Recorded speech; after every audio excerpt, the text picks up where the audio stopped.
Tell them I'm a winner, the believer. Give thanks, so when me a bleed. Set speed, I carry on now. Big man in town, them shoulda know say me I keep it crown, yeah. Plant seeds, work feed. Well, enough of them want ready born. When the food gone so long, them run. And them can't be found, still man fight the fight, me not giving. Day and night, me keep on building. Way of life, me breathe out, breathing. Oh, oh, oh, oh. Tell them I'm a winner, yeah. Not pop down, not Joe, not turn in a sinner. Oh, man still a believer. Even if we get knocked down, we keep the bounce. Now see me front, you got me from a little and a grow. Wow. Good evening, everybody. Happy Friday. Welcome to Prim and Proper Sports. Friday with the fellas. Let me get the banners up here.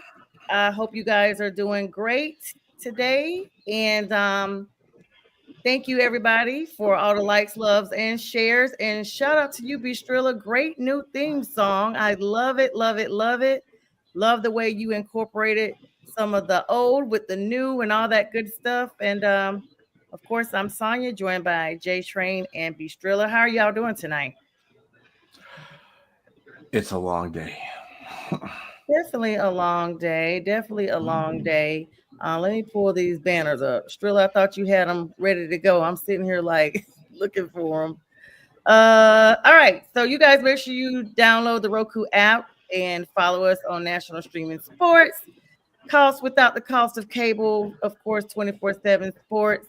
And subscribe to us on YouTube and all that good stuff. Let me take a moment real quick to thank everybody for all the personal support you all have given me today on my recommitment this morning, my baptism. I've had a very long day, but so grateful to have been granted the opportunity. Shout out to Neldra and BJ and Trina, my tribe, and of course Lawson that joined me so early, literally at sunrise this morning. And so grateful for all of you guys who have been sharing and messaging me on all of that. All right, guys, take it away with the sports. I know you guys were talking about playoffs. I'll let you two have at it for a second.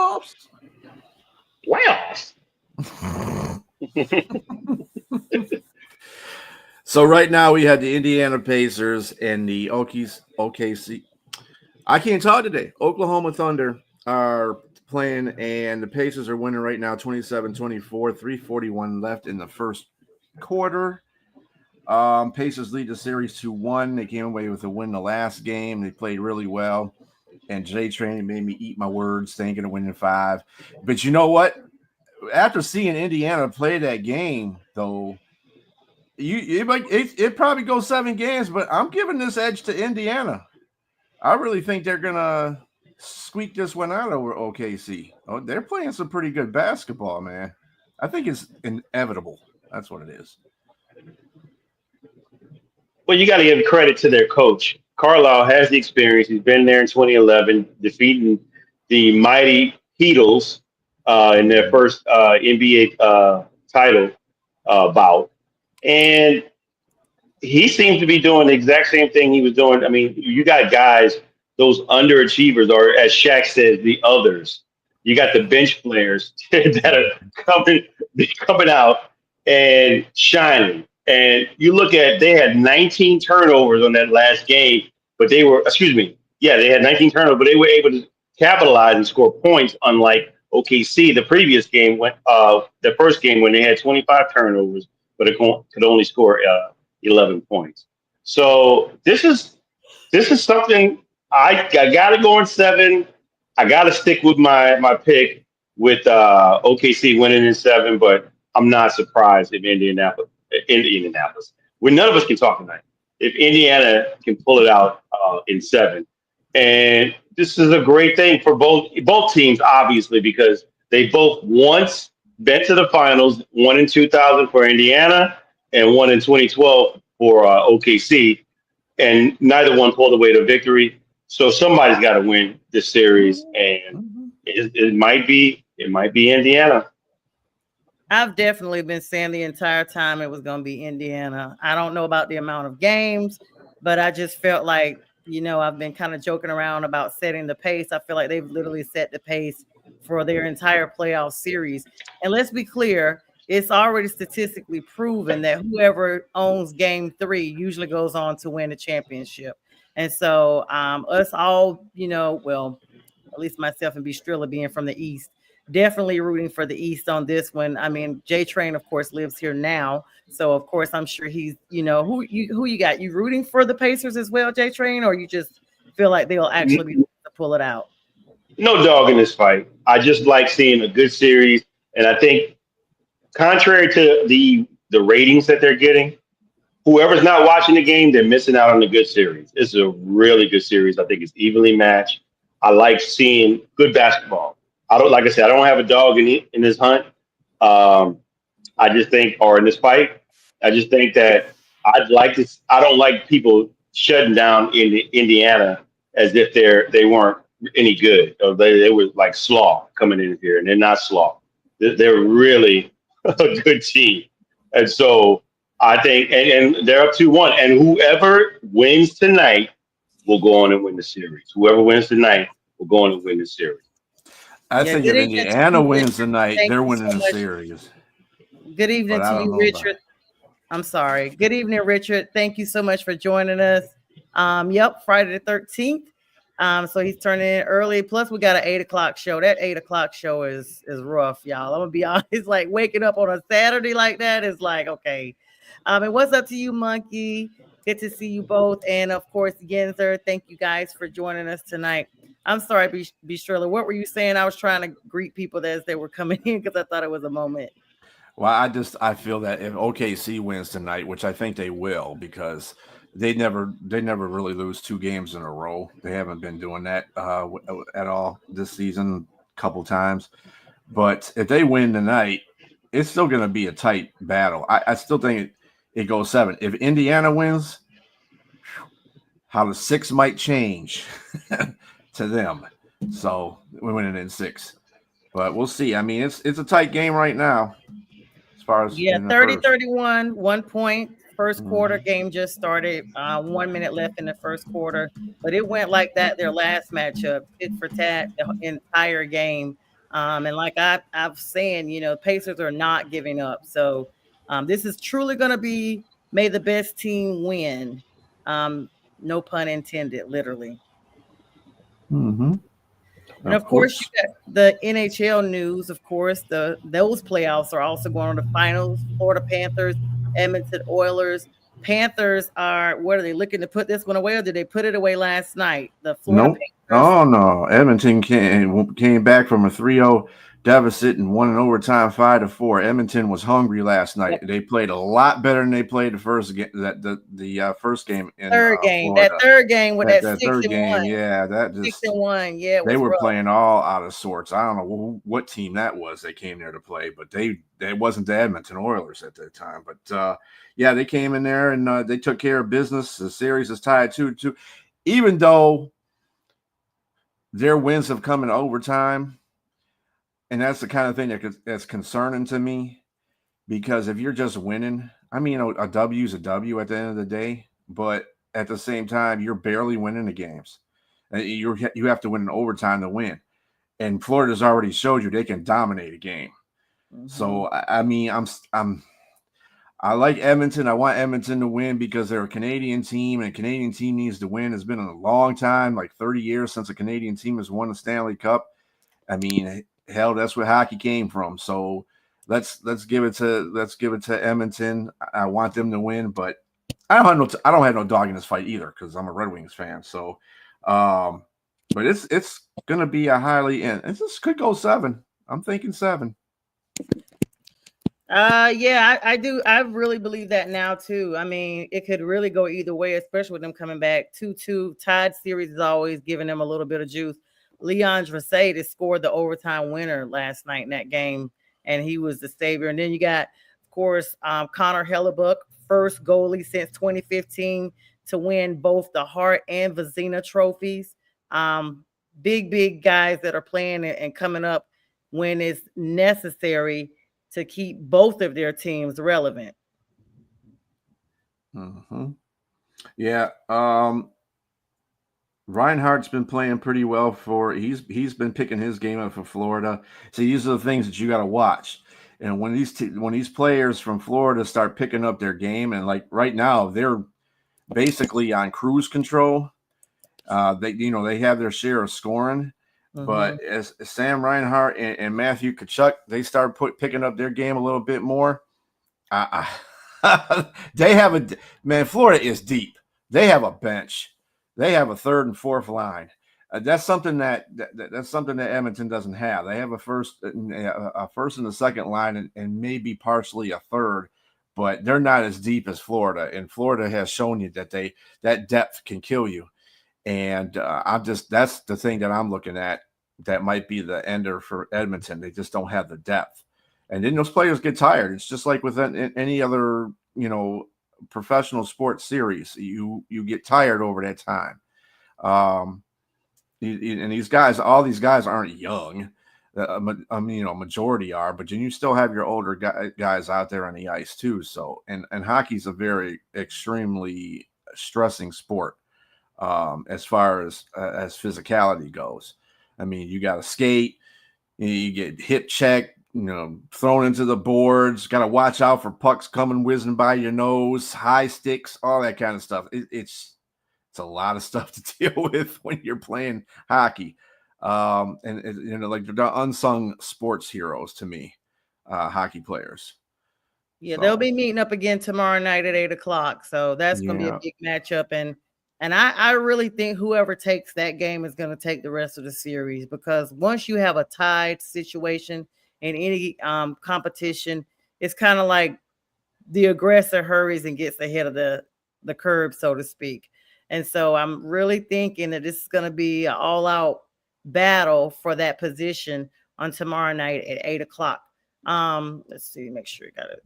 Yenser says Florida plays that boring trap defense most of the time. Yes, kind of like watching paint dry for real. He's right on that, Yenser.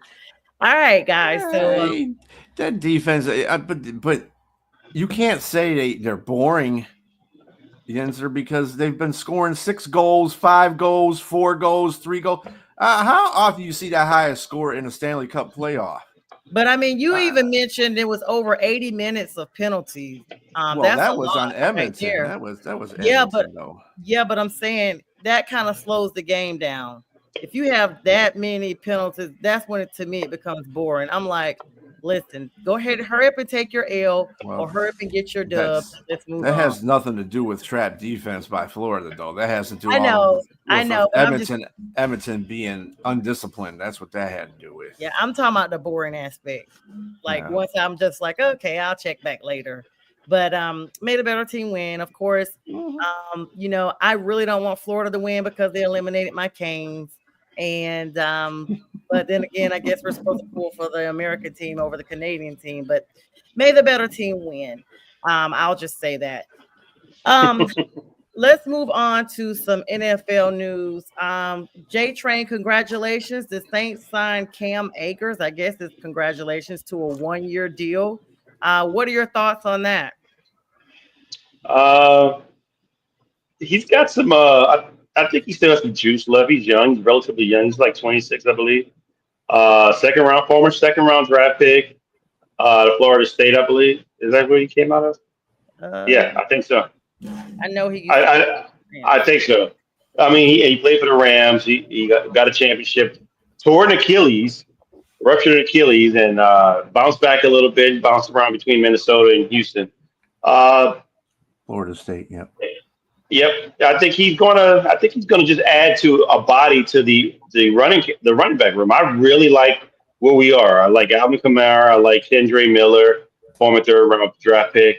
And what Kellen Moore is trying to do is build that lineup and run the ball and spare the rookie or the second year quarterback the headache of trying to throw the ball more, but more rely on their run offense and pull 8 guys into the box. And I like it. They can spell each other. I mean, all 3 guys can play. I think Kamara's going to be a starter. You got the other 2 running backs will be behind him. And man, I really like what's going on here offensively. I think we need some help defensively, but I've been watching mini camp, which is, again, like TRILLA said, nobody's in pads full. Nobody's tackling.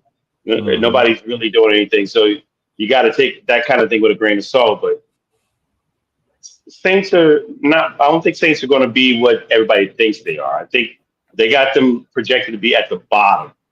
I disagree with that. I think that. No, go ahead. Go ahead. I'm sorry. I think they're probably going to be more middle of the road, and then it might surprise a couple of teams here and there. They don't have any primetime games. They really got them projected all the way at the bottom. I just don't. I don't agree that they're at the top. I don't agree they're in the top 10. I just think they might be middle of the road. And then of course we're getting a coach who has success wherever he's gone, and I wouldn't be surprised if you get 9 wins out of this season. I will say this. Of course, the Panthers didn't get any primetime games last season because they projected us to be at the bottom. And we only got 4 wins for the season. So rightly so, but we were improving. I'm a little concerned. I want to kind of go back to Cam Akers for a second.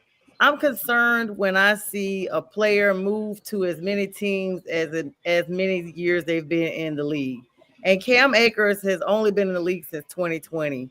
And you guys are the 5th team that he's with. He's literally been with the Rams, the Vikings. I'm sorry, you guys are the 4th team. Excuse me. Rams, Vikings, Texans, and now you guys.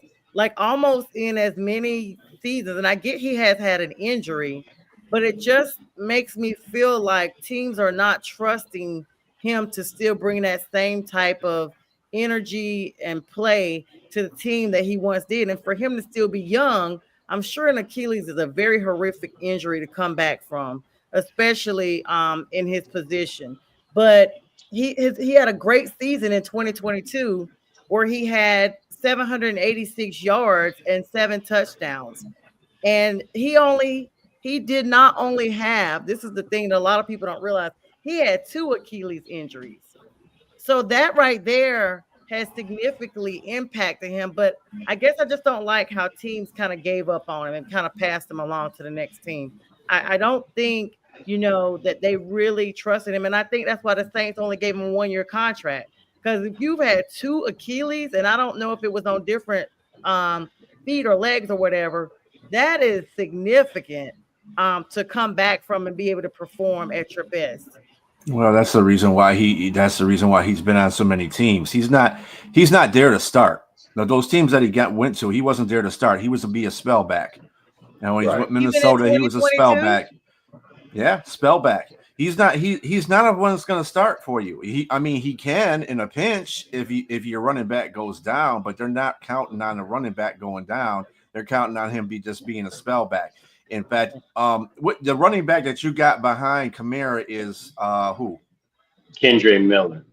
Is he a rookie? TCU. No. This will be his 3rd season. Well, he'll probably get more majority of the carries actually, and Akers will just be there to spell either one of them, which should be good because my thing is in 2024 he's shown some juice. He's shown juice. He was a spellback for Aaron Jones in Minnesota. So he's got some juice left. It's just that, like you said, he's injury prone, and those are 2 major injuries that you have to be concerned with. But we don't need him to be what he was in LA when he was with the Rams. We just need him to be, like you said, because if you look at the highlights, if you look at the plays, he is a 1 jump cut runner, and he's a wide zone. Out zone, wide out zone or in zone runner. He can run. He can hit the gaps. He can hit the holes like you need him. But you just need him for a spell. That's it. You don't need him to start. Mm-hmm. Exactly. I want to address. Jens just put a comment in here about Shedeur Sanders, and I had to fact check it.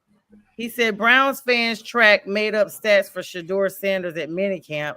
How pathetic is that? So I looked, of course, there's an article by Sports Illustrated, very credible source, just came out 11 hours ago that basically they said the headline is Cleveland Browns quarterback Shedeur Sanders slammed with a loser take. He's been hit with a rather rough assessment is the subpart of that. I don't know. They're talking about the quarterback competition up there. He was widely viewed as the Browns quarterback of the future, even if Gabriel was taken 2 rounds ahead of him. However, performance-wise, I mean, I know it's OTAs, mini camps, and all that stuff. They're saying Gabriel actually appears to be ahead of Sanders on the depth chart right now. He's the one getting the first team reps in off season because he's produced better work than Shador has. So OTAs. I don't.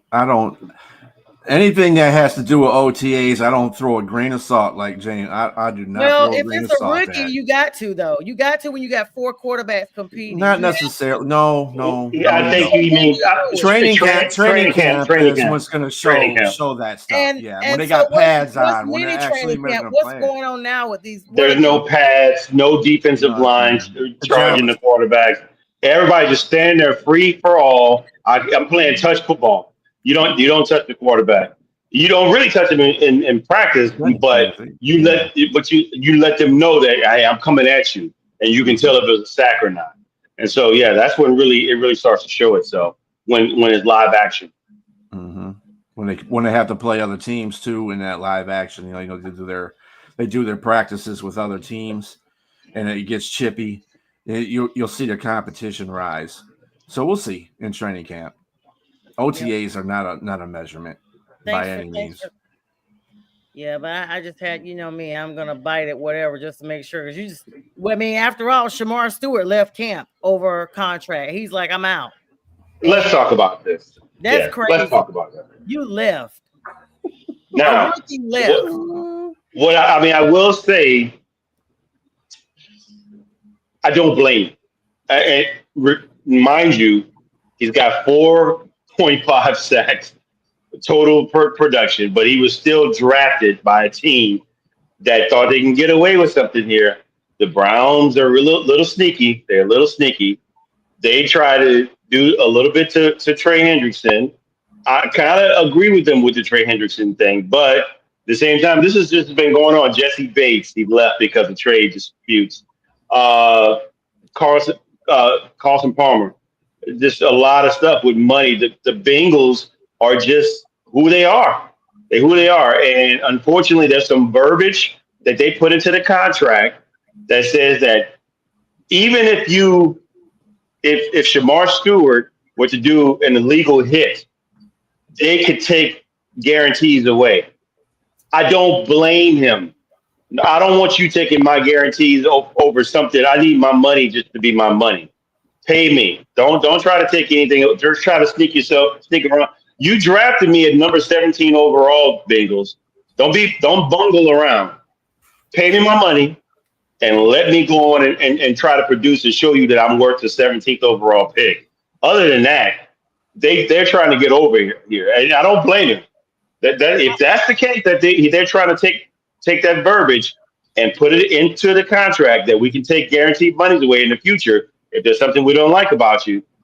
That's not what they're the only team that's doing that. No, of course not. I wouldn't take that either. He went on social media and said that they're about trying to win battles. That's what he said. Like now they want to remove that. But B. Strill and I talked about that last night on the No BS show. And I'm gonna be honest, and B. Strill and I actually kind of agree. I get that, you know, they invested all their money in their offense. They don't have no money nowhere else.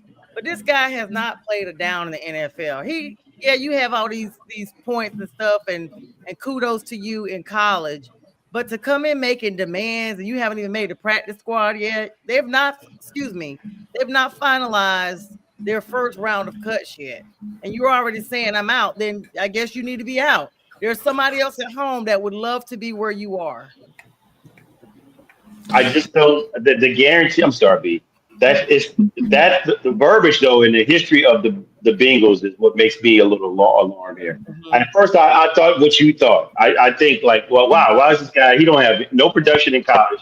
Why is he sitting out? But when that came out about that verbiage, how you want to take money, this is why they take a specific player like this so they can try to, pull an okie doke. They want to take their hands from behind their back, hit him, and then hide their hands. Yes, exactly. That's what he said. They want to make an example of him for future players. I mean, that's not what I would do. If I'm him and he's my agent, there's no way I'm letting you put that kind of verbiage in my contract. Because first of all, what's the guarantee that I'm going to get any other future contract anyway? Maybe I have a major injury or something like that. No, just like all the other players. And this is what the collective bargaining agreement says as well. They took the money. It used to be these players were getting hand over fist money, but collective bargaining agreement has brought it down. But they're giving them guaranteed money. You're supposed to give me guaranteed money. You can't take my guarantees away. That's what the collective bargaining agreement is for. No, I disagree with that. Regardless of the play, my thing is him not having the plan down doesn't mean anything because they selected him. They selected him, and you're supposed to negotiate what you're going to get paid. It's what it is. And I just wouldn't play either. Now, here's the thing: if he doesn't play or sign his contract by August 5th, they can't trade him. If he doesn't sign his contract by November 11th or something like that, whatever date it is in November, if he decides to go back to college, or if he decides to enter the draft again or go to some other team, they have the rights. They have the rights to him, and he can't play. He can't play after November 11th this season. He can't play. He won't be able to play at all. He'll be grounded. That'll be screwed up. Strilla, what are your thoughts? Well, yeah, Cincinnati's not the greatest on a lot of that stuff. I agree with that. But at the same time, the CBA JTRAIN like he had to take a big gulp. I'm laughing because he's like but yeah, Cincinnati has their ways, but I haven't seen the NFLPA come out and say anything against the CBA that's been written for him. So until I see that, I'm not deeming anything illegal that they're doing. Okay, they can do all the sneaky stuff they want to, but if it's in the confines of what the CBA is and what the NFLPA is looking at, then what can I say? So I agree with you. I agree with you. It's still on Shamar. I understand he thinks he's getting gutted. I understand that. But at the same time, that's what you got an agent for. The agent can come out there and duke it up with him and say, look, my player is out there busting his behind. See, you got to put some credibility behind of what you're trying to do, right? So he's complaining about his contract being full of all these incentives that are taking away his guarantee money. Well, go out there and just play football. Go out there. It's OTAs. You're not going to be doing anything anyway. When you get into mini camp, you're not really going to be doing much in mini camp either. Once you get to training camp, that's when the seriousness has to start. But in the meantime, be there. Show that your other teammates that you're going to be there, regardless of what the situation is. You really are going to put the onus on the owners and the people that are signing having him sign his contract, because they're going to put pressure on him. The agent will go in there. If his agent is a good agent, he'll go in there and say, look, take this stuff out of his contract. If you don't take this stuff out of his contract, we will find a way to screw you somehow. So you just, don't do that. This man's coming into camp every day playing. See, when you have a guy do that and he walks away from camp, it's not a good look for him because he's a rookie. That's the thing. All these veteran players, Hendrickson, like you said before, the safety that went to Atlanta, those guys are veterans. So, they think, Cincinnati is not a great, I don't know what the heck their problem is with signing players, or why they got to be so cheap. I don't know what that's going. I don't know. They gave all their money to their offense. So that's the big three. Well, yeah, I can't say they're being cheap because they did give off all their offense the money, but that's only because Joe Burrow stepped in and said you got to pay them. Pretty much, he put them on. He threw them under the bus virtually, saying, "Pay my guys. This is what you can." And he also said it for Trey Hendrickson. But this is my thing with Shamar Stewart. Why draft me? This is what you're going to do. Don't draft me. If I'm a player, look, I could have went second round or third round, but you picked me 17th overall. Regardless of my history, regardless of what I didn't produce or not, you elected to pick me. But don't try to come now and do some stuff and expect me to accept it. Especially when I'm looking at the people you did before. You didn't do this with the guy before me. Yeah, that's what I was Yeah, you didn't do this with the guy before me, but now you're going to do it with me now. What is that? No, I need to get my money, man. So I don't want to come out here now. What he could do, like you said, Strilla, he could come out, sign a waiver, and like there's a couple of players I think that did that. They still haven't negotiated their contract, but they did sign a waiver to go ahead and practice. So I mean, he could do that, but I mean, there could be risk of injury too, and you haven't even signed a contract to get your money. It's just I don't know. I just think I'd rather hold out if it was me. All right, guys. JTRAIN, let's definitely come back to that. Strilla, thank you everybody for the first half. We got to take a small commercial break here. JTRAIN definitely onto something here because I didn't even know about all that. We'll be back, guys, in about 1.5 minutes. Yeah, yo, it's game time, ain't no messing around. Huddle Sports Network, the best in town. From NFL rumors to the latest trends, we got all your sports, just tune in, my friends. Catch us on Roku, Fire Stick, take your pick. Facebook, YouTube, where the action's slick. Daily shows that drop like a bomb. From 10 to 11, it's Ken and Ken, stay calm. Huddle up, catch the vibe, feel the rush. Get your news, get your fills in the clutch. Over 27 podcasts, we breaking it down. Join the team, Huddle Sports, wear the crown. Live every weekday, it's how we roll. Lions Talk with Jeremy B, we taking a stroll. From 11 to 12, don't miss a beat. We break down the game, make the info sweet. The Daily Huddle Podcast, noon to 1. CST Zone, we're just having fun. Toss your doubts, we bring the facts. Tune into the Huddle.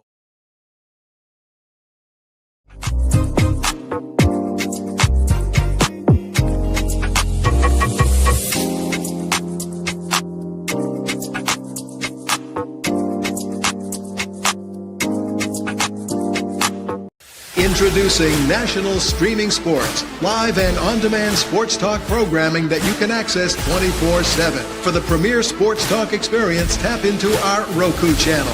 Start your mornings with Mac and Jack covering all the weekend sports action. Then pour a cup and enjoy all the sports you can drink on the Coffee and Sports podcast. At midday, talk sports from east to west on the Coast to Coast podcast. Followed at night by some hot girl talk with Prim and Proper Sports featuring Sonya Pearson. Talk boxing on the Gloved Fist. Yankee fans tune in for Start Spreading the News. And there's more on the College Sports Huddle and Sports Scope with Robert Butler. There are 20 podcasts in all and 70 weekly shows giving us a 3.4-star viewer rating. To find us on Roku TV, search for National Streaming Sports on the Roku search bar. Click on the logo and you're in. National Streaming Sports, live and on-demand sports talk for America. And we're back. Thank you, guys. Joining B. Strilla. Am I here? Yeah. Yeah, you're here. I was like, I saw JTRAIN looking around. I'm like, am I not on screen? I was just looking at the switch. Switch. Oh, I don't know how that happened. So let's take care of that. All right. Okay, well, yeah. I like to be on bottom. All right, because it's just one of me. So there you go. I don't know. That don't sound all right, guys. Anyway, oh my gosh, listen.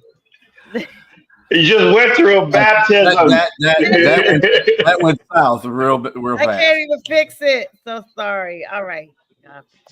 Listen. So, all right. This is the second half of our show. Prim and Proper Sports here, of course. Friday with the Fellaz. Got B. Strilla and JTRAIN, and I'm Sonya, of course. So I mean, Shamar Stewart, guys. That's where we left off. JTRAIN, very passionate about this young man taking a stance for basically having his pockets looking like rabbit ears, in the words of Biggie Smalls, because he's coming out with nothing right now, and he left camp because they can't seem to work out a contract. And I'm gonna be honest, both of you guys, when I first heard it, I thought he just kind of sounded entitled. He was like, y'all didn't do this with the dude before me, and I know I'm better than that dude. And I was just like, well, we haven't even seen you play. But now that I'm hearing the whole story or the rest of the story, it kind of makes more sense. But Strilla, what were your thoughts on that? I mean, JTRAIN had I'm still, you're a rookie in the NFL. Okay. You do have to, you have to really lead by example. You have to show yourself. So he shouldn't have walked away. Either get in his agents behind and say, hey, What's going on, bro? Are you taking care of me or what? Because this is getting ridiculous. I'm in OTAs and I'm still fighting for my contract. What are you not saying or doing? You know, either he's gonna have to fire his agent, get a new agent, or kick him in the butt and get him to go and talk to these people. Because I'm telling you what, if his agent was Drew Rosenhaus, there wouldn't be no conversations right now. Cincinnati would be under the table. So yeah, I just think it's an agent thing. I think that he's not throwing his agent under the bus, which is a good thing. But at the same time, dude, just sign your waiver, go to your OTAs, your just little things and before training camp, and hopefully that you can get your agent, or your agent will, bend them out so they can pay him out. If I'm Shamar Stewart, I'm living like the player from Remember the Titans. Attitude reflects leadership. And as my man told Strong Side, attitude reflects leadership, meaning I'm not doing anything that you're not supposed to be doing. So if Trey Hendrickson's not out here doing what he's supposed to be doing, why should I? Especially if I'm coming into an organization that has a history of doing their players dirty with the money. Again, Hendrickson is a veteran. He's been there. He is a rookie. Can't do that. Sorry, this is not. I just don't see that happen. You should. I mean, understandably, Cincinnati's having issues. Okay, with his contract. Understandably, but don't be a crybaby and walk off and say, "I'm not gonna play no more because they got my contract back." No. Go in there, be a man. Be the rookie that you are. Be a standout. Be in OTAs. Do your job until your agent says, "You know what, dude, just go sit out." Your agent is supposed to have you under his best interest. So because he makes commission from you as an agent. So if he goes in there and fights for you, like I said, if this was Drew Rosenhaus that was his agent, we wouldn't even be hearing about this, because this would have been taken care of. I'm telling you, it's the agent. And Shamir's just not throwing him under the bus, which is good. That's one of the best things he's doing right now. Not doing that. Agent needs to go in there and start slapping somebody's face. That's what he needs to be doing. Say, hey, this contract, man, rewrite this contract. My player ain't gonna be playing for you for this. Nope. And he ain't gonna be in training camp. The organization, though, this is the thing. They have a history of doing this, and they usually win. They took a couple of L's this season. I mean, in the offseason, because of their quarterback. They have no choice but to take L's because their quarterback is balling out. And if the quarterback's calling them out, saying, "This is what I want and this is what we're going to do with our offense. You got to take care of my guys." They have no other choice but to take care of their guys. But they got that offense is going to have to score 60 points a game because this defense is they're missing in action. I mean, they just got rid of Pratt. Just signed with the Raiders. Hendrickson's having contract dispute. I don't even know if Hendrickson's going to play. Shamar Stewart's not going to probably play. During training camp, he's not going to be there, which I'll understand that. But at the same time, where's the defense coming from? Nowhere. Yenter said if Shamar re-enters the draft, that's going to look bad for his draft stock. And of course, I'll say this: they said until he gets injured with no contract, then you're like, why did he play without a contract? That's actually a good point. Well, I will say this, guys. His agent is Zach Hiller. I was trying to look it up because we talked about it a couple of days ago.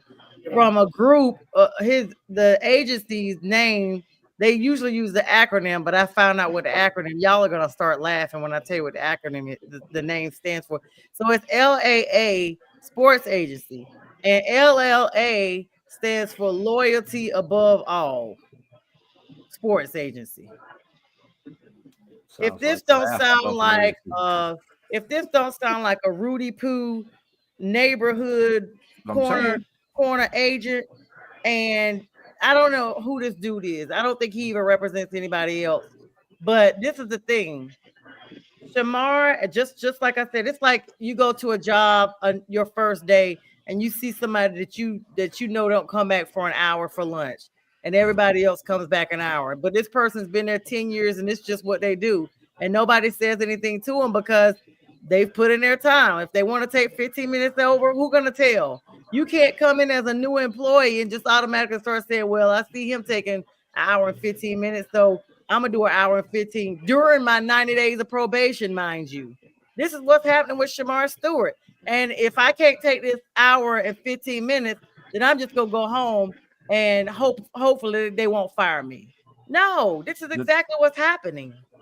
The two players that he's handled, Zachary Hiller, the agent, is Dalvin Cook and J.K. Dobbins. Oh my God! Not exactly two players that have been big names in the NFL. I mean, Dalvin Cook has for a minute, but then he started going all over the place. Yeah, nobody wants him now. The Cook is burn up. Yeah. J.K. Dobbins is about the only one that's surviving this whole situation because he just signed to be a backup in Denver. So I don't know. Maybe he's the next Jerry Maguire. Maybe this is his Rod Tidwell, and he's going to be the ambassador of his Quan. Show me the money. He's going to be the ambassador of his Quan. Show me the money. I love black people. Purdy had a relatively new agent, and I missed this comment earlier. Hang tight, guys. Steve-O said that it took T. Higgins 2 years of franchise tags. Wow. I don't know. All right, guys, we got about 19 minutes left, so let's get into the juicy part of the NFL, what everybody's been waiting for. So, no shocker here. Antonio Brown, once again, in trouble with the law. Now, y'all remember back in May. If you don't, it was right around Mother's Day weekend, right afterwards, so to speak. He got into this incident in Miami where he claimed that he was robbed by several people, or jumped, in his words, by several individuals who tried to steal his jewelry. Now, a judge in Miami-Dade County went ahead and signed an arrest warrant it was either today or yesterday. And they're going to give him a bond. They've already said, hey, just turn yourself in, sir. We are now serving an arrest warrant for you for attempted murder. There's a victim that has identified Antonio Brown as the shooter, said he knew Brown since 2022, and he was grazed in the neck by one of the bullets that Brown fired, and he was treated at a hospital. Cell phone video has come forward capturing 2 shots being fired. So they got AB shooting on somebody's cell phone. That's the video evidence as he is approaching the victim, so not the other way around. If this happened the way Brown is saying, it looks like those guys are relented, and then in a response, Brown decides to pursue and approach one of the original attackers, and he shoots twice. He could have killed this guy. A neck graze, gunfire right after midnight. He had already been detained by off-duty security officers and witnesses in the area where he was. I mean, you're Antonio Brown. Everybody knows who you are. They identified you. Then surveillance video from cameras on the streets came out showing this altercation with Brown and one other person, not a group of people. And then you see Brown only retrieve a firearm from a security officer and runs after the guy himself. Nothing about him being jumped, no group of men whatsoever. Judge says, you know what? Sign the arrest warrant.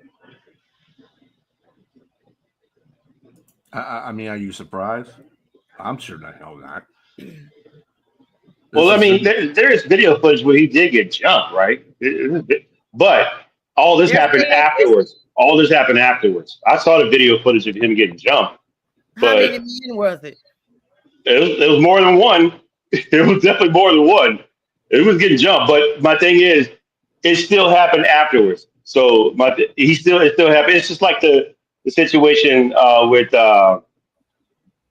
Sean Kemp getting robbed. I mean, you waiting too late to do this kind of stuff, man. It's premeditated. Oh, 2 separate incidents. Yeah. So it's two. The law says if you have a way to flee, you flee. That's your first response.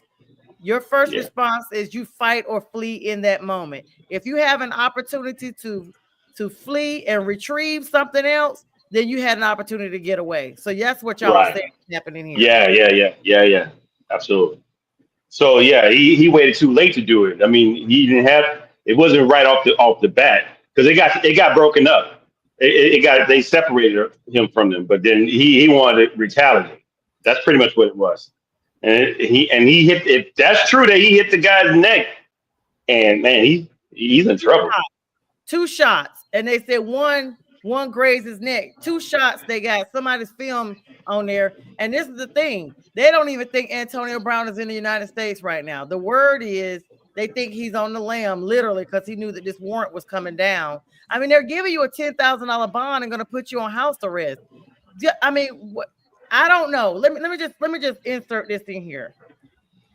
I know for a fact that ever since that YSL case that was here in Atlanta, people are on edge about being taken into custody for these big crimes and being promised a bond or thinking they can get a bond, and then they're not, and they're sitting for 2 years waiting for their trial to come up. We see this with a lot of celebrities. Rayshawn Bennett, aka YFN Lucci, pushed somebody. He got into a altercation with another person. The other person, they got out on the highway. The other car shot into his car and unalived his passenger. And he opens the door and pushes the passenger out of his car. Broad daylight. Everybody know who you are. You're a rapper here in Atlanta. Everybody knows you, and they know your car. And he sat for almost 3 years waiting on a trial for a bullet that he didn't even fire. And it was alleged, that when he first got in, he was going to be in and out. Antonio Brown is probably thinking about something along those same lines. And he's like, you know what? I'm in Cuba. I'm not even in Miami right now. They literally are saying they don't even think he's in the U.S. because he recently posted a social media video that looked like he was somewhere in the Middle East. They do a lot of backdrops and stuff. And AI, you got to be careful. AI is for real. Mm-hmm. But the news outlets said, U.S. Marshals are looking for him, which means this is now outside of Florida. Well, let me tell you, if CTE is affected him, it didn't this time. He got some common sense and got out of Dodge. I'm not saying he should be gone, but look, maybe he thinks something like you said. I don't want to be sitting in jail for something that 2 years before I even get to trial. Yeah, I mean, and then who knows if there's any like more than me about Rico. I mean, because he's had some trouble with some other stuff prior to. Let me tell you something. If he gets the RICO, that's federal, and RICO is the Racketeering Influence Crime Act, crime that brings in a whole nother stuff. Some jurisdictions request 20 years off the rip for that. Yeah, well, like I said, I don't think anybody's surprised this has happened with AB. He's been all over the place.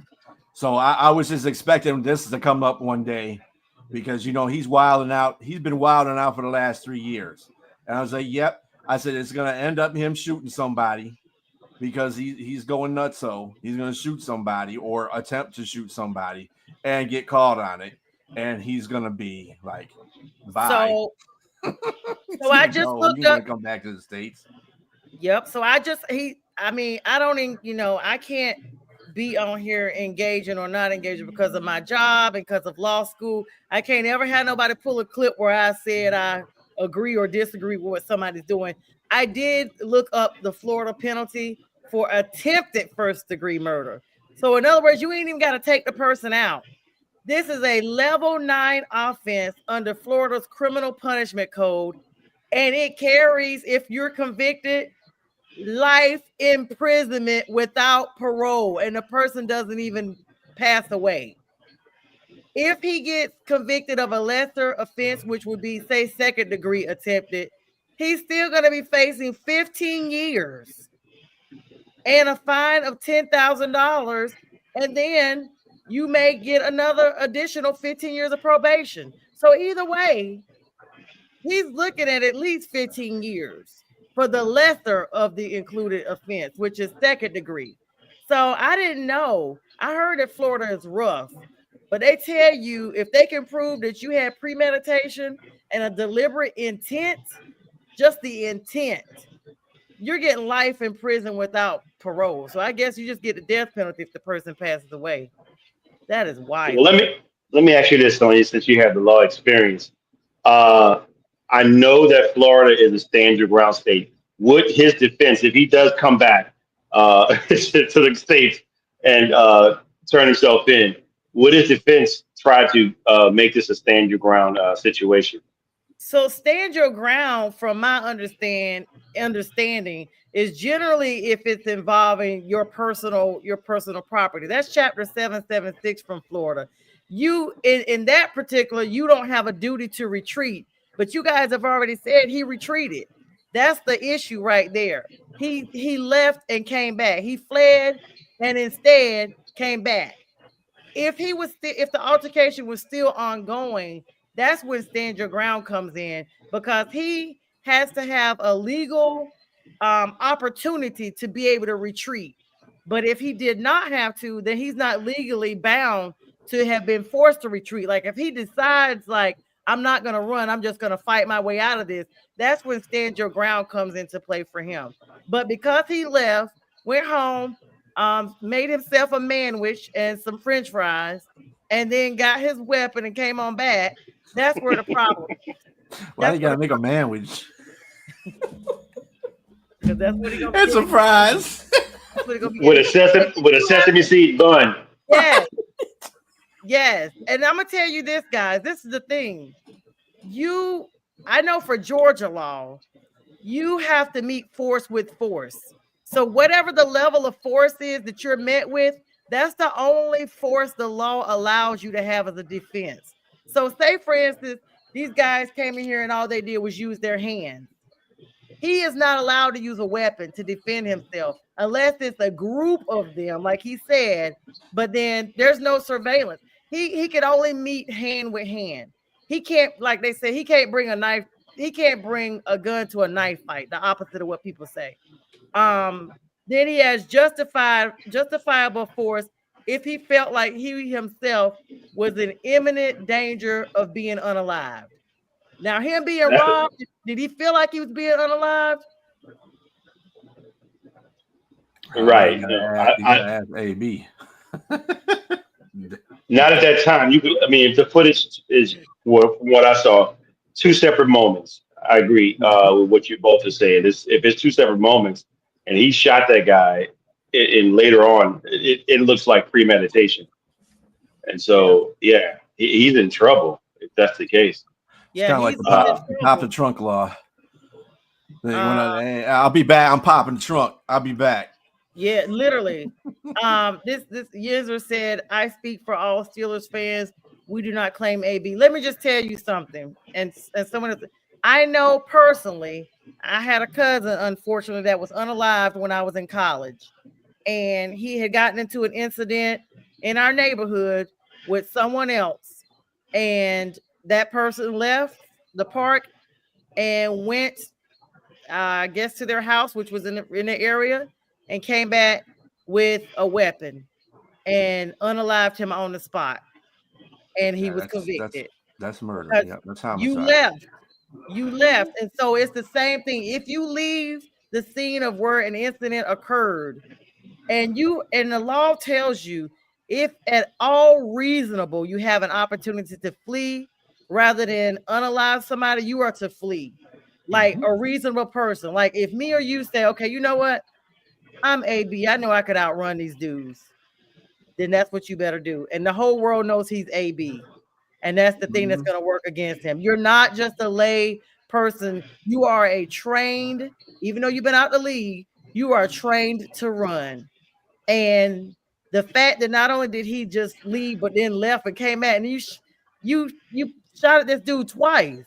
And they don't even mention him having a weapon. That's the problem. They're calling him a victim, y'all. That lets you know. And the judge was like, okay, for whatever that video produced, for a Miami judge to just say, you know what, I'm going to go ahead and sign the warrant, that lets you know there's evidence enough to bring them in. Well, I wonder how far was he away from the alleged victim when he shot at him? I don't know. They said there's a video of him approaching and shooting, pulling out a gun from a security guard. You pulled a weapon off of somebody else. Like, what is he watching? This wasn't even his own weapon. It's like he pulled it off of like a. That'll get him in all kinds of trouble right there.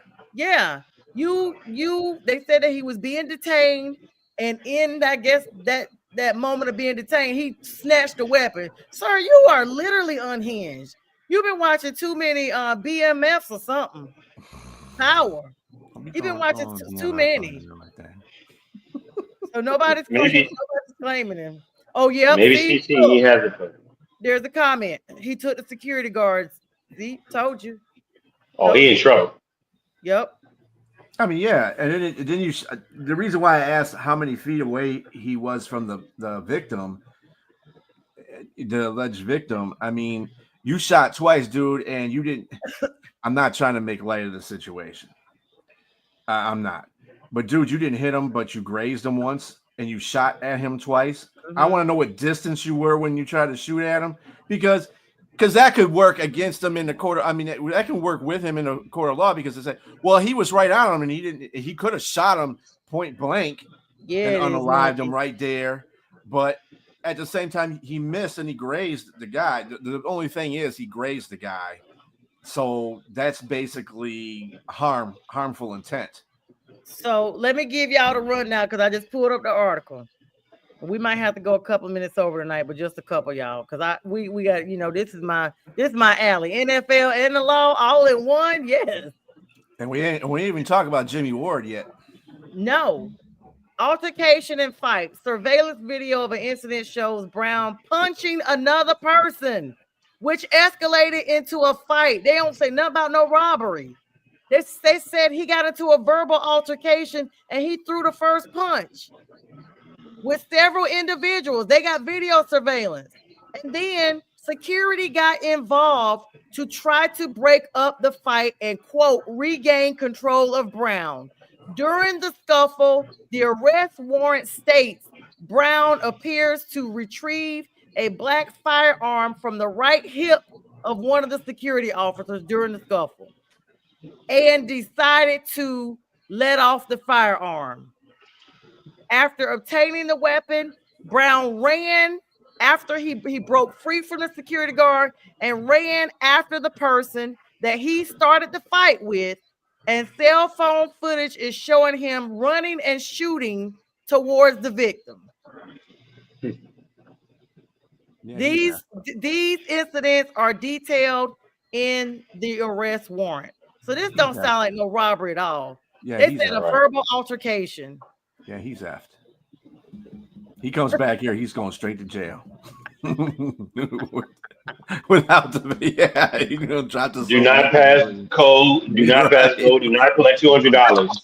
No, you can't collect nothing. He's already in bad financial state. I don't know if they give him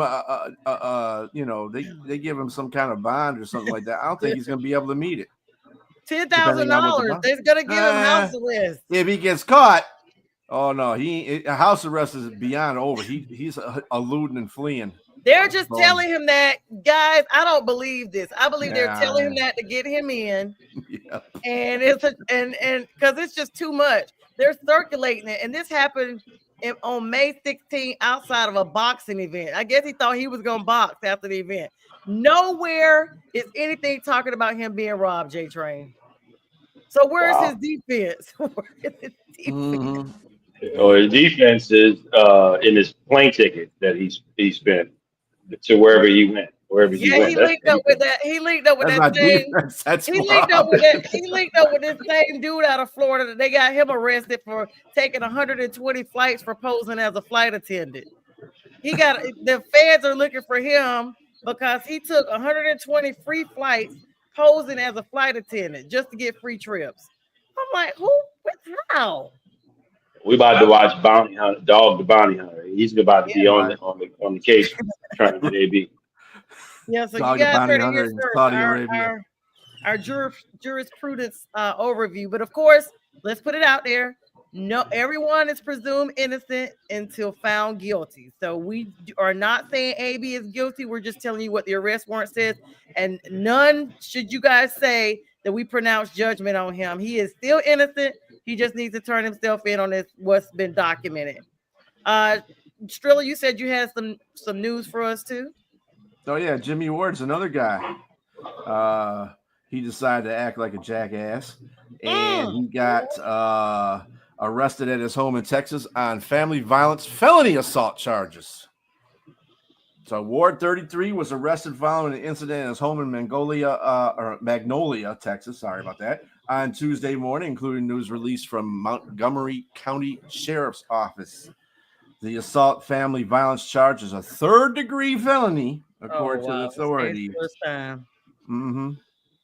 Yeah, so they've been in contact with the club. Houston has said they are aware of the situation and they are dealing with it as needed. So Ward's fiance assaulted.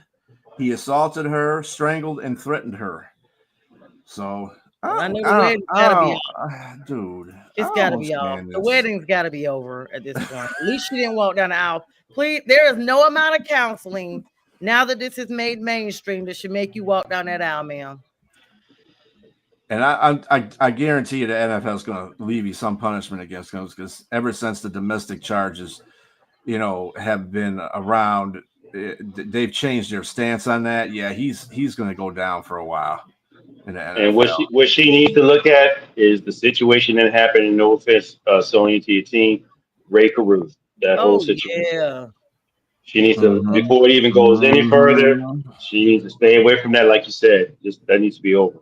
I watched. Let me tell y'all. So and this is how I'm gonna shut down and let you guys give closing thoughts.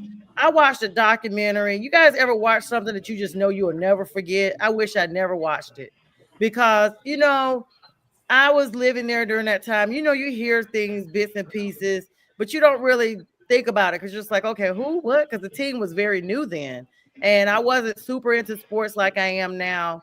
And I watched this documentary. I don't remember what, some little streaming service they had it on. That poor girl lived long enough to tell what happened. And I still don't know what really took her out, because she was in the hospital for a long time. And I just thought to myself, somebody that could survive enough to talk about it, they should have been able to pull through. But the real MVP is her mother, because her mother, despite him going to prison and all this, and her raising their now challenged son because of the wounds that he suffered in the womb of his mother, she wanted to make sure that they had a relationship. And she said a long time ago she forgave him. And I'm like, Lord, you don't put no more on us than we can bear, because if you did something to my child, there is absolutely no way. That would just have to be one that I would just have to ask you to forgive me for. To look him in the face, to know that he's going to come over, pick up his son, whatever, unless she's of the mindset of, this is what you created. Now you can deal with it. You went to prison was the easy way out. Now you can come home and deal with this 21, 22-year-old that is for the rest of his life challenged because of your actions. I believe he has cerebral palsy, I think. Yeah. Yes, he can't even speak. He doesn't even communicate. Right. It's very advanced. And he looks just like Ray. That's the thing. Looks just like him. Wow. All right, closing thoughts on you guys' team and the team news this week as we get ready to wrap it up and get ready for this. Just another on a bond that Jimmy Ward posted. It was a $30,000 bond he posted to get out of jail. And compare that with a $10,000 bond to a person that's getting that's what I'm telling you. What's going on?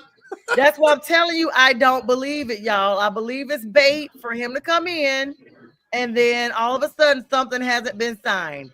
It's not uncommon for something not to be, quote, signed or official, but just left in draft status.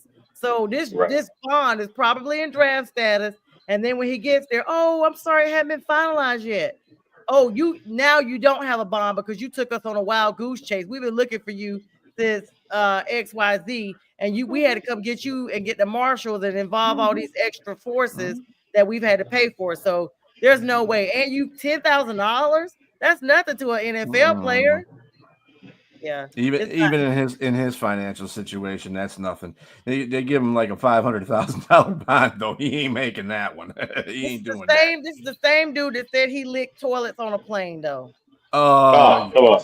You guys know really about that? You want to take us out on that? On that note, yeah. He did say that, guys. On that note, I hate the end on that note. Just one more thing. The Pacers are leading 60-57 at the half. Let's go Pacers. Let's go at the half. Great show, guys, as always. Thanks, Steve, Yenzer, Rick, everybody that's been joining us tonight. This will re-air at 2 a.m. Eastern Standard Time. Thanks for joining me. JTRAIN and B Strilla is always a great show. Strilla, you going to take us out of here with the credits? Yes, ma'am. All right. Peace out. Oh, wait. Strilla. Your show Sunday, we said it. 4 p.m. show on Sunday, Father's Day weekend. Happy Father's Day, JTRAIN and B Strilla. And to everybody out there, all the dads, uncles, big brothers, influencers, all that. Happy Father's Day to y'all. Strilla got a show on Sunday, right in time for Father's Day. Strilla, plug your show. Yeah, so 4 p.m. Eastern Standard Time, One Ass Cheek, Three Toes. We kind of got away from all the division talk because people don't want to show their face in there because they're scared. But anyway, but the NFC South did. We pulled up. The NFC South pulled up, and so did the NFC East. So there you go. But we're just talking regular football. Some Lions, obviously. Also, the UFL championship is on Saturday between the Michigan Panthers and the DC Defenders. So that'll be also a topic of our conversation. So everybody, until then, have a good evening. JTRAIN, I'll see you in the morning at 8. See you in the morning. We not lose a man a winner, and that's for certain. Never take no program, come me and me own dance. So me go and shut and shut and shut. Tell them I'm a winner, yeah.